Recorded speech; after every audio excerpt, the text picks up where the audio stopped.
What would you do if random deaths start happening around your village? You're a sickly child, confined to bed rest your whole life, and the one night you sneak out, you almost get yourself killed. You're gonna have to hide your secret nightlife, seek help from spirits in disguise, and fight off a 100-year-old vengeful spirit with your extremely frail body. Today I'm gonna break down the mistakes made, what you should do, and how to beat the hidden evil spirit in Shabake. This kid is gonna make a lot of people die. Ichitaro is the young master of Nagasakiya, one of the biggest trading stores in Edo. He's been sick since birth, barely able to leave his room without collapsing, and that's why his family treats him like he might shatter at any moment. One day his grandfather brings these two normal-looking kids named Nikichi and Sasuke. They promise to serve Ichitaro forever, but there's something weird. The way they talk, it's way too mature. Grandpa tells him that his mother once lost a baby, so she prayed to the gods for another one. He also mentions that one god, Inari, was present when he was born and sent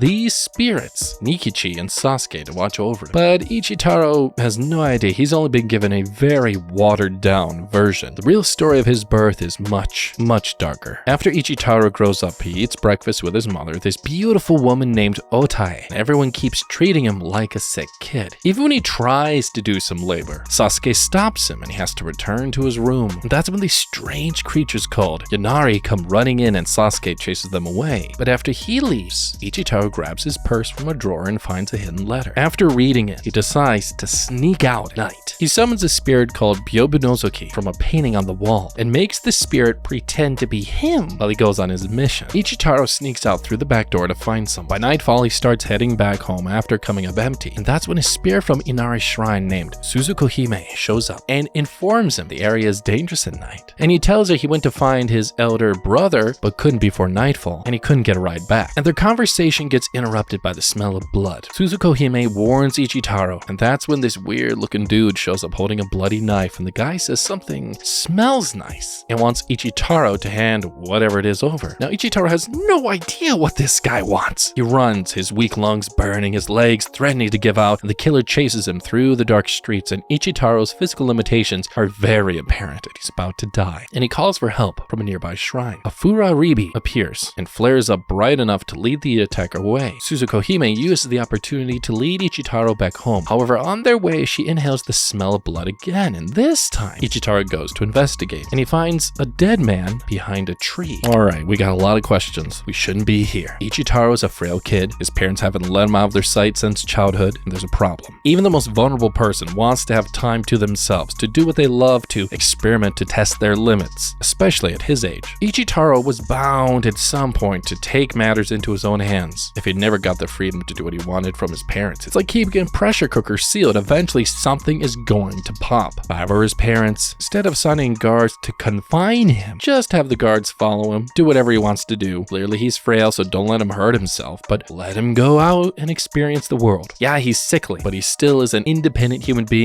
with thoughts, feelings. Having the opportunity to express those feelings, to try new things, not be treated like a porcelain doll would have actually really helped Ichitaro heal faster, both physically possibly, but definitely mentally. Now it brings us to Ichitaro's mistake. For a kid who's got a lot of supernatural friends, why not use your network of supernatural buddies to carry out the search? Think about it. You got spirits that can travel anywhere, see anything, never get tired, or at least way less tired than any human could. They would be able to last far longer. He's got spiritual Google Maps, real-time surveillance, except even better, the spirits can actually talk to people. So look, send the spirits to locate the person. When you find them, deliver a message either by wind or supernatural mail service or whatever it is. Arrange a time and place during the daytime. Doing that, you eliminate uncertainty of not being able to meet your friend. You also would not have gotten in danger in the first place at night, instead of a boy deciding to just go YOLO crazy right now through a midnight stroll into a murder town. It's not smart. Now, although he feels guilty for leaving the dead guy behind without raising the alarm, Ichitaro heads back home. When he gets to the gate, Sasuke and Nikichi are waiting for him like really disappointed parents, and Sasuke catches a whiff of blood on his clothes. And they start asking around, start investigating. And Suzuko Hime explains they ran into a murderer, which is why there's blood on Ichitaro. Sasuke and Nikichi dismiss her immediately, but Ichitaro's really smart enough to thank her for her help. Now they take Ichitaro back to his house, and they tie up poor Byobu for agreeing to the body double scheme. Sasuke and Nikichi scold Ichitaro for sneaking out and demand details. And Ichitaro spills all the details. After hearing everything, Sasuke and Nikichi decide that Ichitaro will not be leaving the house anymore because the murderer very likely could have seen his face. Before letting him sleep, they dig a little deeper into why he stepped out in the first place. Now, Ichitaro brushes them off at first by saying he just needed change of scenery, but luckily before they could analyze Zanser for real and catch his lies, his dad shows up and scolds them for keeping him up till that hour. So Ichitaro gets off the hook and isn't interrogated anymore. The next morning, Ichitaro realizes that despite being the son of the master, no one really has much use for him in the estate because he's too sick to be given any real responsibilities. So he decides to go visit his friend, Eikichi. Once inside, Eikichi and Ichitaro exchanged notes, and Eikichi burns Ichitaro's old notes like they're in some kind of spy movie. And that's when Ichitaro spills why he went to a place called the Azumaya to see a dude named Matsunosuke. But Eikichi starts asking really important questions like, how long could he possibly keep this from Sasuke and Nikichi? And they talk for a bit, and eventually Ichitaro decides to take his leave. And when he gets home, Sasuke's waiting for him like a guard dog. And before Sasuke can pepper him with questions, their chief comes into the shop because news of the death has circulated. And Ichitaro uses the opportunity to ask for more details, but strangely enough, the chief says the corpse they found had been decapitated. That's when Ichitaro realizes he really might be in danger because it means the killer came back to finish the job and could have seen him returning home. Now the chief explains it belongs to a carpenter, but no one could figure out why anybody would attack him. After spilling everything, the chief takes his leave, and that's when Sasuke and Nikichi show up, and Sasuke tells Ichitaro about their special parcel from Nagasaki is arriving. Later, Sasuke gives Ichitaro the key to the store where the parcel will be delivered at night. Ichitaro follows Sasuke and Nikichi to check out the delivery. While they're waiting, these two oddly dressed humans show up. They're not humans. They're spirits disguised as humans. They share the information they have about the dude that was killed. Sasuke and Nikichi are surprised to learn that one of the carpenter's tools from his toolbox is missing. No one knows what it is. As they investigate, Sasuke and Nikichi learn that the carpenter's toolbox was stolen after his head was cut off. And they figure the murderer probably sold the tools or took something, and they send the spirits to investigate. Once the goods arrive, they take them to their basement, open the package, and weirdly enough, it's a mummified corpse. Sasuke and Nikichi are shocked to see it, but Ichitaro looks at the mummy like a stud and confirms it's the package they were expecting. And the reason they got this package is because there are customers who believe drinking this will make them immortal. When they're done inspecting it, Ichitaro locks up the shop for the night. Now, by morning, there's no real progress on who the killer is, but Ichitaro is determined to find out for himself. Meanwhile, at Azumaya, this dude named Matsunosuke is carrying out his morning chores while he spots a dead cat behind the shop. He raises the alarm and the owner shows up, and she calls the dead cat Otama, and the cat's head was cut off. Over lunch, the members of the Azumaya discuss the increase in dead cats and dogs in their neighborhoods. That's when the head clerk gets tired of all the bloody gory stuff and leaves the table. Back at home, Ichitaro accompanies his folks to sell some mummy stuff to a customer. While they're in the basement, his Yanari friends show up, so Ichitaro has to hide them in his clothes like some kind of supernatural smuggler. And once they're done, Ichitaro heads to a meeting with Chief Higiri, and that's when Chief Higiri starts talking about the tools from the carpenter's box, and the Yanari in Ichitaro's clothes start getting restless. Ichitaro manages to prevent them from exposing him to the chief, but when the chief leaves, the Nario come out pouting. Turns out they want to spill the exact same info that the chief just dropped, and that's why they're sad. They got scooped on their own investigation. They're miffed. It's all because the murderer sold all the dead man's tools to different shops, making it nigh impossible to trace. After the meeting, Byobu uses the opportunity to negotiate some dessert-type snacks for the spirits because they're always working overtime. It almost works, but that's when Nikichi shows up really mad because he feels Byobu isn't being respectful to their young master. So he teaches him a lesson. Sasuke joins him, and together they beat him bloody and threaten him with worse than death type scenarios if anything happens to Ichitaro on these secret outings. Now Ichitaro tries to stop them and tries to order them to stand down as their master, and they just ignore him. They don't even acknowledge his commands until he asks them who they serve. To play the role of servants, they finally pretend to listen and let Byobu crawl back into his resting place. But Ichitaro can tell he's not their master. The next morning, Ichitaro accuses Nikichi and Sasuke, but when they go to eat, the head chef makes some comment and talks about how they always acted too grown for their age right from when they arrived as kids. Turns out they were always arguing because they both thought they could do a better job of protecting little Ichitaro. After getting introduced to everyone, Sasuke and Nikichi headed down to Ichitaro's room, but he's gone, and so is Byobu. Almost immediately, Byobu rushes into the compound and announces that Ichitaro is missing. He explains that Ichitaro followed some bubble cellar and points to Nikichi and Sasuke in the right direction. They run around town for the whole day with no luck. Later, when their bickering is about to start, this guy shows up and tells them Ichitaro has been found. They get back to the shop, they learn there's been some kidnapping kidnappings going on in the neighborhood. Turns out a kid was kidnapped, and frail Ichitaro decided to play hero and assist with the rescue by going along with the kid to make them feel safe. After getting their butts kicked by another group of spirits looking for the kids, Sasuke and Nikichi get help from strange spirits called Kappa. With their assistance, they find Ichitaro and another kid being chased by a kidnapper. They release their full speed and knock the dude out before throwing him into the water. After they have a glorious epiphany about why both of them were sent by a mysterious figure called Madame Ojin to serve Ichitaro, and they decide to do their best at their job. Meanwhile, back in the present, the murderer is on the loose, and he's headed straight towards their shop. By morning, the murderer appears at the shop to buy a drug that restores life. Nikichi explains that such a drug comes at a very high cost. For some reason, the man doesn't care, and Ichitaro doesn't realize it's the same dude that attacked him a few nights back. Although the man's money is short, Ichitaro decides they should sell some of their mummy to him anyway. Before they leave, the man suddenly inhales a scent of the air and immediately confirms that the special drug he's been looking for is definitely here. And that's when Nikichi takes the man down to the basement and shows him the goods. And as they enter, the man says he can smell it again, and now Ichitaro's getting worried. Nikichi opens up the mummy case and the guy starts inspecting it. Once he holds it and smells it, he gets really angry, claiming this is not what he's looking for. And then the murderer thinks Nikichi and Ichitaro don't want to give him the real thing, so he pulls out a knife and attacks them. He knocks Nikichi out cold, and that's when Ichitaro's memories of that knife start to conveniently return. And now he knows he's face to face with the murder everyone's been looking for, and his guardian has been knocked unconscious. But Ichitaro's smart. He calls for Yonari and makes them intercept the man's attacks. And he sends two more to rush and call Sasuke, and in the meantime, one of the Yonari turns the lights off in the room. The dude quickly opens the hatch leading to the basement and lights floods in. He attacks Ichitaro, but Nikichi wakes up just in time to stop him and tells Ichitaro to run away. But Sasuke does show up just in time to save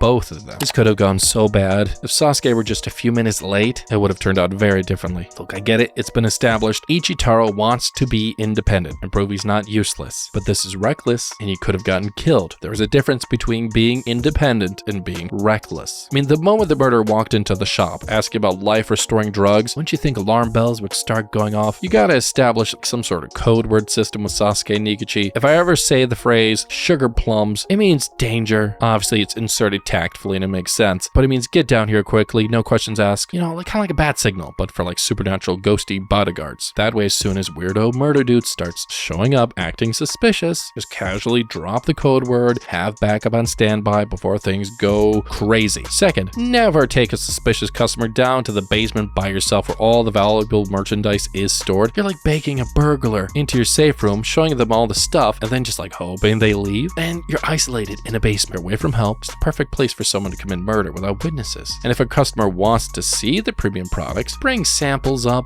Also, maybe have a panic button installed. Yeah, you're in the Edo period, sure. You got spirits that can move at the speed of thought, so that simplifies things. Have a Yonari permanently stationed with instructions to fly to Sasuke the moment anything feels off, not when the violence starts and something feels wrong, because by the time knives are out, it could be too late. And this is important. You're a frail kid, you can't run, you can't fight, and you get winded by walking upstairs. You should never be in a position where you are the first line of defense. Ichitaro should have had Nikichi handle the thing from start to finish. Watch from a safe distance. If it had been Nikichi and Sasuke, this guy wouldn't have had a chance. You got two supernatural guardians that are always better than one. You're dealing with someone who's already killed before and clearly has nothing to lose. After Chief Higiri arrests the man and gets his confession, Ichitaro is left with more questions than answers. Can't figure out why the dude would want an elixir to raise the dead when he decapitated the corpse. Later, Eikichi and his sister come to visit and explain that the murderer killed the carpenter because he wanted the carpenter to train his son, and the carpenter refused. Mind you, in this time frame, carpenters earn good money, and the dude originally was just looking out for his son's future. They spend some time talking about how things never go people's way and how harsh life can be. But when they're done with that, Eikichi takes his leave, and that's when Nikichi and Sasuke return with lunch for Ichitaro. When they give Ichitaro his medicine, he's not able to take it because it's too bitter. That's when Sasuke willingly volunteers to disgrace Nikichi if Ichitaro takes his medicine by telling Ichitaro all about Nikichi's unrequited love. Of course, Ichitaro will do anything for that sort of thing, so he gobbles down the tea and gets ready to hear the gossip. But Nikichi tells the story himself, and this sends him down a memory lane by about 1,000 years. Turns out Nikichi served a goddess named Yoshino for 1,000 years, and during that time, he was in love with her. Except she was in love with some guy named Lord Bell, and despite their love, Lord Bell was a human with a finite lifetime. He died after a few years, but 300 years later, he reincarnated, found her again. They lived their lives repeatedly in this manner until he didn't appear again. And one day, Nikichi gets informed that Yoshino has been attacked by kidnappers. But when he gets there, the situation has been resolved. They learned that a man who was trying to prevent a kid from getting kidnapped was killed. While the conversation was ongoing, Yoshino hears the sound of the bell Lord Bell always wore in every lifetime. So, pretty happy that he's found her again, and their love blossoms for a while. That's when everything changes when Lord Bell asks Yoshino to marry him, and she turns him down. And that night, the same robbers he rescued her from show up with him. And that's when Yoshino learns he's been playing her all along. Now, Nikichi's nearby and saves her from getting kidnapped. And he explains to her that the dude was never Lord Bell. He was a kidnapper who probably killed Lord Bell in this lifetime. And he comforts her while realizing she'll never be his. Now, the next day, Ichitaro decides to go visit Matsunosuke again without telling anybody. While he's away, Sasuke and Nikichi get desperate to find him, so Nikichi goes to Eikichi to find out where he went, and he doesn't say anything because he's a loyal friend. But they learn that someone has just been killed in the area, and everyone thinks it's Ichitaro. Now, Eikichi finally spills the beans, finally volunteers the info that Ichitaro went searching for Matsunosuke at the Azumaya. Later, Sasuke finds Ichitaro sitting under a tree while Nikichi investigates the dead body. Now, the dead body isn't Ichitaro, but he is someone important enough that Nikichi recognizes. Sasuke gives Ichitaro the rundown of the chaos that he's caused by leaving, and his mother's been put on bed rest out of fear. They return home, but Suzuko Hime apologizes to Ichitaro because once again, he's failed to see his brother Matsunosuke. Meanwhile, the investigators are having a hard time wrapping their heads around what's going on. The killer in this incident, just like the last dude, was raving about some drug that can raise the dead, and he fixated on this drug and how he needs to find it. Okay, now this is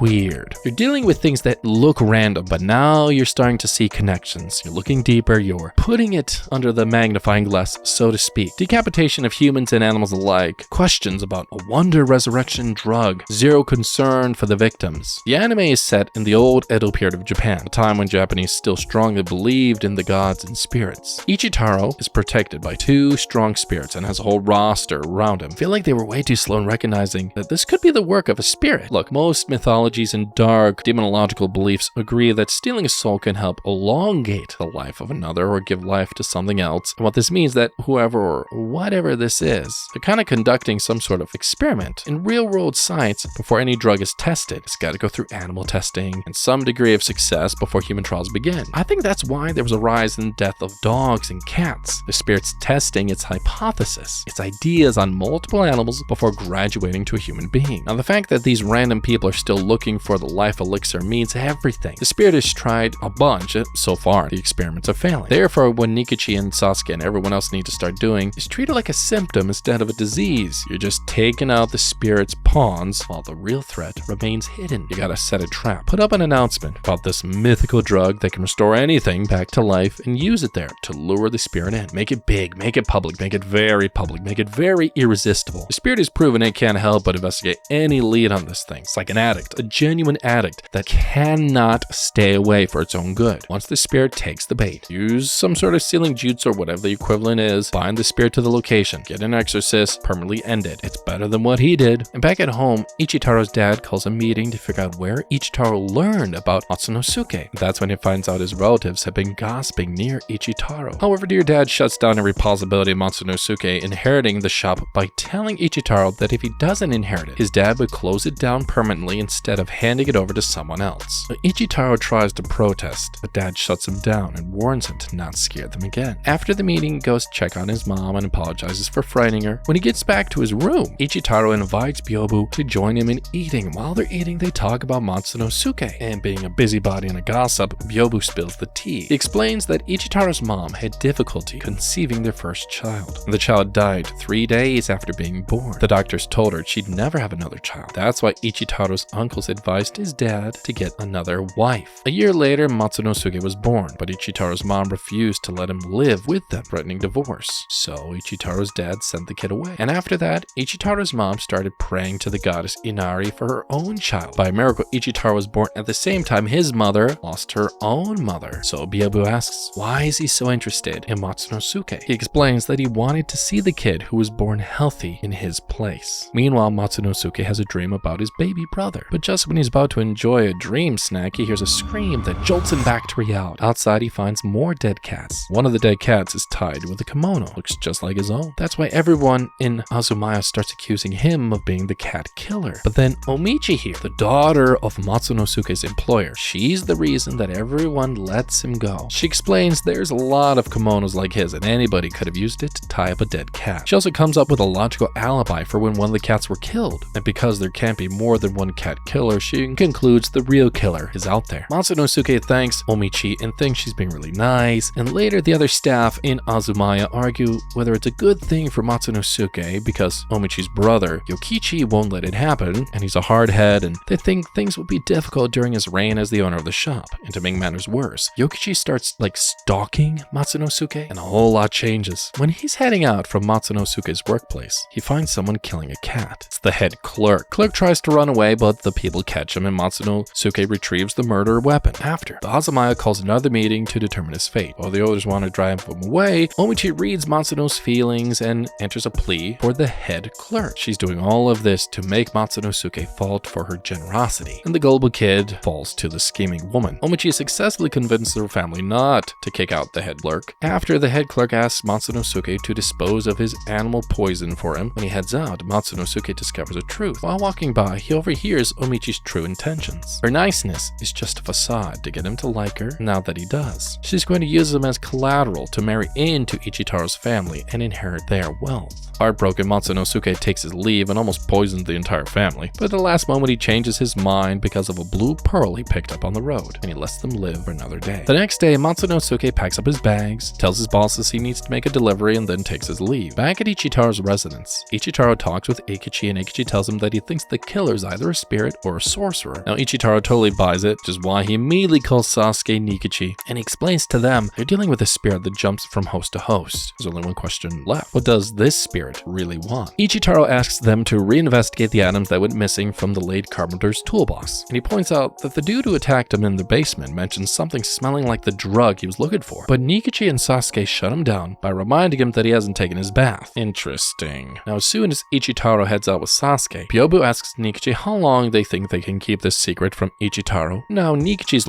darn and determined, so he doesn't want to worry Ichitaro at all. The spirits start their search and come back with a review by nightfall. They've not figured out why the tools were sold separately, but one of the spirits figure out that the tool missing is an ink line. They can't figure out what's going on, but eventually all the spirits start remembering seeing an ink line with a small crack at different shops. In passing, the spirits mention the ink line looked so old it would have become something called a Tsukumogami, except because of the small crack, it could never become one again. So Ichitaro asks why, and a fire spirit explains that Tsukumogami are tools that become spirits after existing for 100 years. But if they get ruined by a crack, they can never achieve the state Tsukumogami ever again. That's when Ichitaro's smart brains, his Sherlock mind, goes into overdrive. He tells the other spirits to figure out who bought the ink line at their shops, because he's found the link. When they investigate, Ichitaro confirms that each of the ink lines went to one of the killers from the past few days. Then he announces that the ink line is the one possessing and killing people. He explains his theory: the carpenter refused to take the murderer's son as a student, and the murderer stole the ink line as revenge but broke it. When the carpenter realized it came back, they fought and the carpenter died. And that's when the ink line came alive, because blood from the carpenter splattered on it and brought it to life as a vengeful creature looking for something. After hearing the theory, they admit he's onto something, and even Byobu agrees to cooperate with them and not swap places with Ichitaro for the time being. When they head out though, Nikichi and Sasuke start gossiping about what the ink line would really want. Okay, so you're dealing with a possessed object. First, you gotta cut off its resources before it completes the transformation. The ink line needs specific medicines to stabilize itself into a full Tsukumogami. Ichitaro should be identifying every apothecary, medicine dealer, and Edo who might have what it needs, then either evacuating them or setting up ambushes in those locations. You don't wait for it to strike, force it to come to you at a prepared spot where you got your yokai guardians having the advantage. Become the only place that has what this thing needs. Has one goal: survive and transform. The single-minded focus makes it dangerous but also predictable, like a heat-seeking missile. That's why you gotta map out what it still needs, figure out where it has to go next, be there first, have a whole squadron of spirits ready to jump. Then you use time as a weapon. The failed Tsukumogami fades fast once they start breaking down. The crack of the ink line means it's on a timer, and every day that passes weakens it. So let it burn itself out. Plant fake medicines, make it waste energy, chase dead ends. Think of it like running out the clock in basketball. And lastly, every tool the ink line touched could be contaminated with whatever curse is driving it. The tools need to be collected, blessed, exercised, however you want to say it, and locked away before they become secondary problems, you understand? The next day, Ichitaro puts some money together and writes a note for Matsunosuke. They give it to Eikichi to deliver. As soon as Eikichi heads out, this random samurai accuses him of smelling like the drug the Incline is looking for, so it rushes after him, stabs him to get the drug. So he gets stabbed and everything changes, because after stabbing him, the samurai abandons the valuable coins, sniffs the paper, takes it, and leaves. When Nikichi brings the news to Ichitaro, he suggests putting the young master to bed instead of letting him investigate, as if that's gonna happen. Ichitaro's not having it. He walks away from Nikichi, refuses to be coddled, and demands they send the family's expensive doctor to treat Eikichi immediately. When his father hesitates, he basically threatens to make himself sick,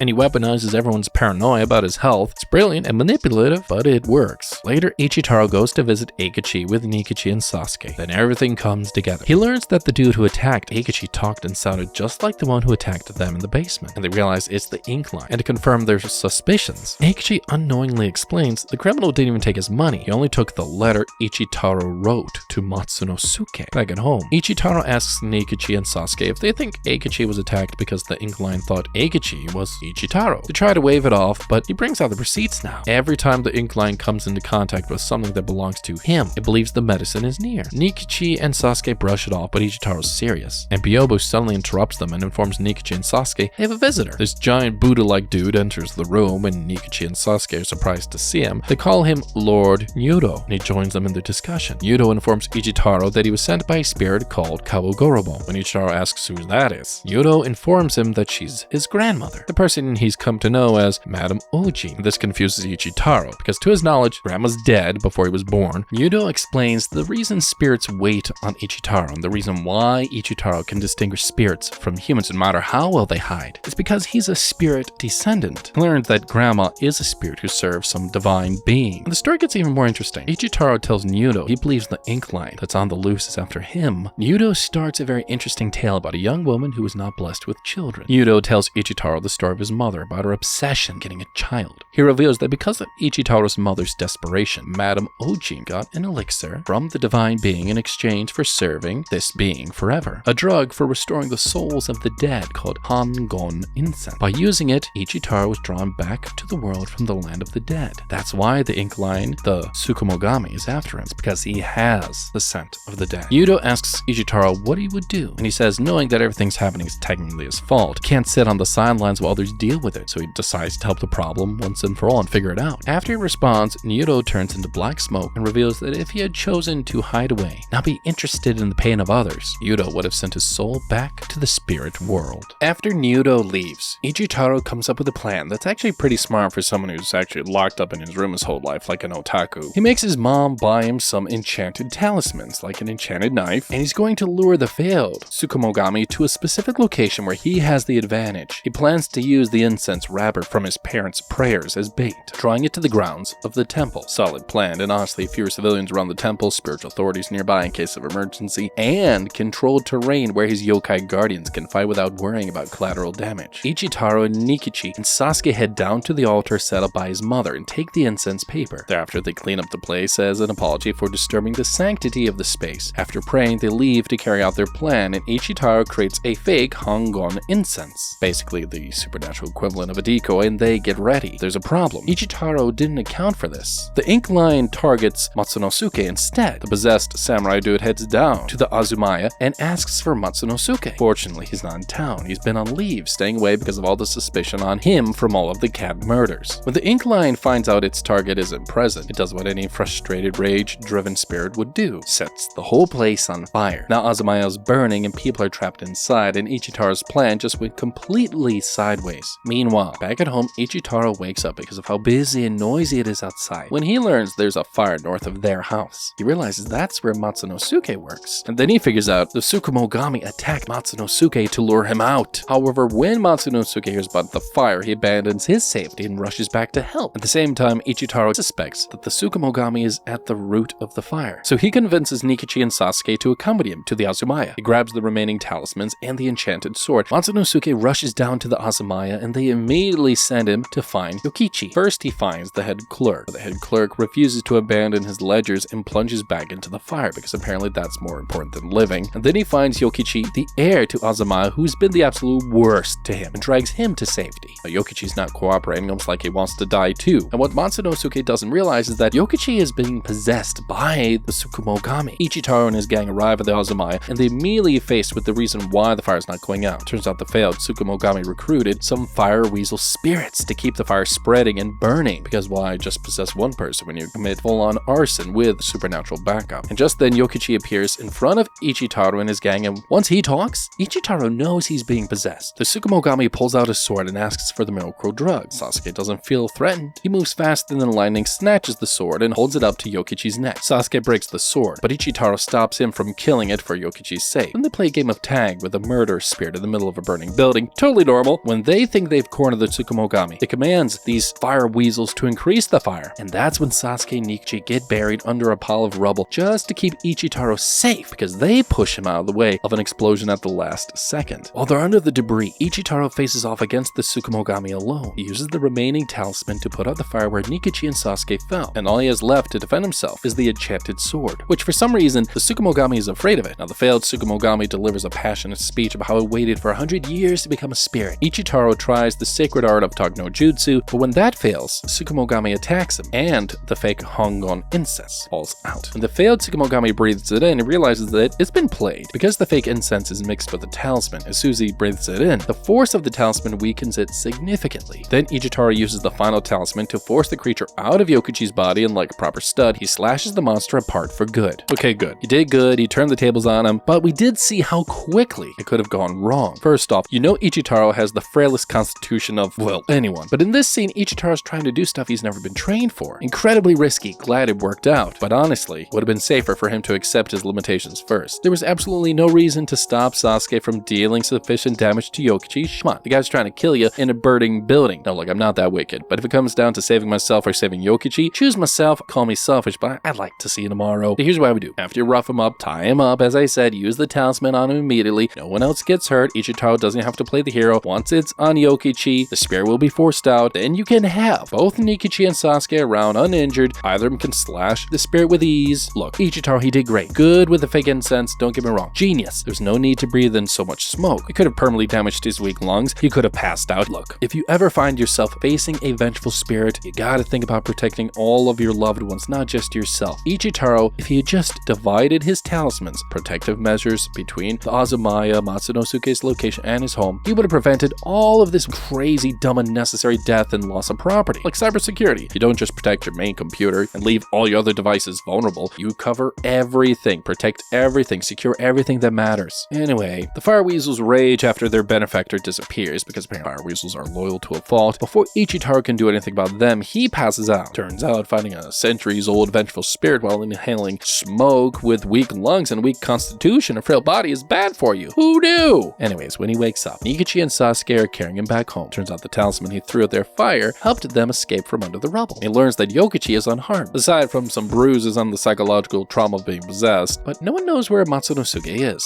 The yokai friends search, find him alive, they bring him to Ichitaro's home. The first time that Matsunosuke really understands that his little brother genuinely cares about him, not out of obligation or guilt, like his family, and he sheds some real tears, like the good kind for once. Now the aftermath is rough. Azumaya's neighborhood is pretty much ash, jobs are scarce, Matsunosuke's got nowhere to go, and now he's unemployed with no prospects. Ichitaro fixes this one real quick by confronting his parents and demanding they make things right. He tells them he's taking ownership of his future as the heir, something he's avoided his whole lifetime. He puts his foot down and insists that Matsunosuke be welcomed into the household as family. They can either accept or deal with Ichitaro's newfound backbone, so Matsunosuke joins the family. For the first time, the brothers actually get to be brothers, no sneaking around, just two kids who finally get to know each other, and to end it all, Ichitaro finally throws a party for all the spirits who helped him, and Byobu even dances, and that, ladies and gentlemen, is how you beat a Tsukumogami without dying in the process.